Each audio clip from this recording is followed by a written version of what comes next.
இங்க ஒரு ரெஸ்டாரண்ட்ல ஒவ்வொரு நியூ இயர் அன்னைக்கு நைட்டும் ஒரு நூடுல்ஸோட பிரைஸ் 5 மாத்தி எழுதி வைக்கிறாரு. அதே மாதிரி அன்னைக்கு மட்டும் எவ்வளவு கூட்டம் வந்தாலும் ஒரு டேபிள மட்டும் யாருக்கும் கொடுக்காம ரிசர்வ் பண்ணி வச்சிருக்காரு. ஏன்னா கொஞ்சம் வருஷத்துக்கு முன்னாடி ஒரு நியூ இயர் அன்னைக்கு நைட்டே கடை சாத்த போற நேரத்துல ஒரு அம்மாவும் 2 சின்ன பசங்களும் சாப்பிட வராங்க. வந்து ஒரே ஒரு நூடுல்ஸ் தான் ஆர்டர் பண்றாங்க. அதை பாக்குற அந்த ஓனரோட ஒய்ஃப் 3 பேருக்கு ஒரு நூடுல்ஸ் தான் ஆர்டர் பண்றாங்களேன்னு கேக்குறாங்க.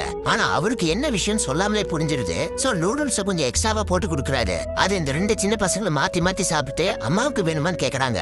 ஆனா அந்த அம்மா பசிக்கலன்னு போய் சொல்லி பசங்களை மட்டும் சாப்பிட வைக்கிறாங்க. அப்படி இருந்தோம் அந்த 2 சின்ன பசங்களுக்கு ஒரு கிண்ணம் பத்தவே இல்ல, இன்னும் கொஞ்சம் வேணும்னு கேக்குறானுங்க. அந்த அளவுக்கு அந்த அம்மா கிட்ட காசு இல்லாதனால அடுத்த வருஷம் வாங்கி தரேன்னு சொல்லி சமாதானப்படுத்துறாங்க.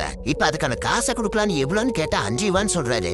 அது ரொம்ப சீப்பா இருந்தாலும் அதுவே அவங்க குடும்பத்துக்கு பெரிய காசா தெரியுது. சோ ரொம்ப தயங்கி தான் அந்த காசையும் கொடுத்துட்டு கிளம்புறாங்க. இப்படியே ஒவ்வொரு வருஷம் நியூ இயருக்கு வந்து பசங்களுக்கு மட்டும் வாங்கி தராங்க.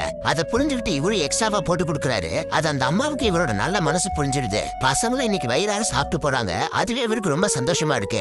அதனால ஒவ்வொரு வருஷம் நியூ இயர் வரும்போதும் நைட்டு நூடுல்ஸோட பிரைஸ் 5 குறைச்சி எழுதி வச்சிடறாரு. திடீர்னு கொஞ்சம் வருஷமா அவங்க குடும்பத்தை பார்க்கவே முடியல.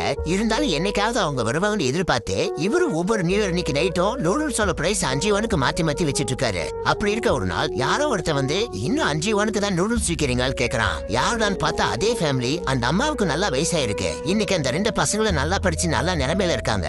இன்னைக்கு அந்த நூடுல்ஸ் கடையை மறக்க முடியாத அளவுக்கு அவங்க வாழ்க்கையோட கனெக்ட் ஆயிருக்கு. அதுவே இவருக்கு ரொம்ப சந்தோஷமா இருக்கு. சோ எப்பயுமே நம்ம காசை சம்பாதிக்கிறத விட வாழ்க்கையில நல்ல மனுஷங்களை சம்பாதிக்கணும்.